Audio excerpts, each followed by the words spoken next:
উনি ধানের প্রার্থীর লোক, উনি ভিতরে যাবেন কেন? সেন্টারের ভিতরে যাবেন কেন? সাবেক মেম্বার সেন্টারের ভিতরে যাবেন কেন? আপনারা নির্বাচন কমিশনের ভোট, আপনারা জান করে আপনারাকে মানাকে করছে, আপনারাকে মানাকে করছে, আপনি যাবেন কেন? সাবেক মেম্বার ভিতরে যাবে কেন?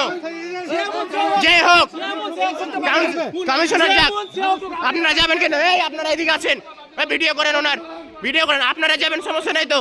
আপনারা কমিশনারের লোক, আপনারা যান, আপনারা কমিশনারের লোক, আপনারা যান। কিন্তু সাবেক মেম্বার ঢুকবে কেন? উনি প্রার্থী না, উনি প্রার্থীর লোক না, উনি যাবেন কেন? আপনারা যাবেন, আপনারা যান, আমরা তো মানা করছি না, আপনারা তো যাবেন। যাই হোক, উনি যাবেন কেন? উনি গেলে আমাদের না, আমাদের গুলোকে ডাকেন, আমরা যাচ্ছি। না না না, কে আসছে? আমাদের এখানে কেউ আসেনি, আমাদের এখানে কেউ আসেনি, আমাদের এখানে কেউ আসেনি। আপনি বলেন কেউ আসছে? ভেতরে কই? না না না, এটা কথা না তো। গায়ে কেউ হাত দেয় নাই, গায়ে কেউ হাত দিবেন না, গায়ে কেউ হাত দিবেন না। প্রমাণ আছে, প্রমাণ, প্রমাণে কথা হবে,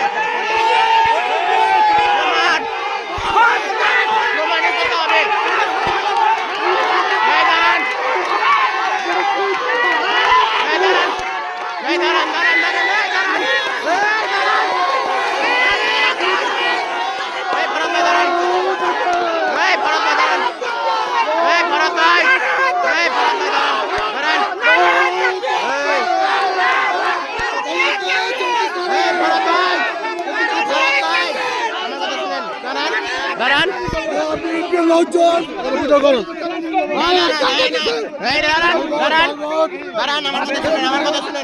কমিশনার কই? কমিশনার কই?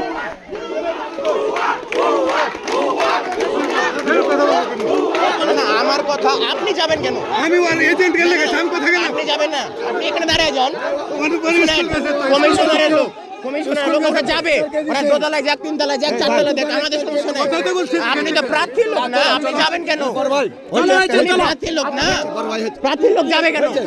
উনি অফিসে ঢুকবেন কেন? সেন্টারে ওনার এখতিয়ার আছে আজকে। না, আমরা কিছু করিনি, আমরা কিছু করিনি, আমরা কিছু করিনি। কেন হবে রে ভাই? উনি সরাসরি ঢুকে গেছে, একটা হয়ে গেছে, উনি সরাসরি ঢুকে গেছেন, উনি সরাসরি ঢুকে গেছেন। ধানের ক্যান্ডিডেটের কেউ ভেতরে যাবে কেন? ভেতরে যাবে কেন? মাঝপাড়া সেন্টারে বিএনপি লোকজন দখল করতেছে।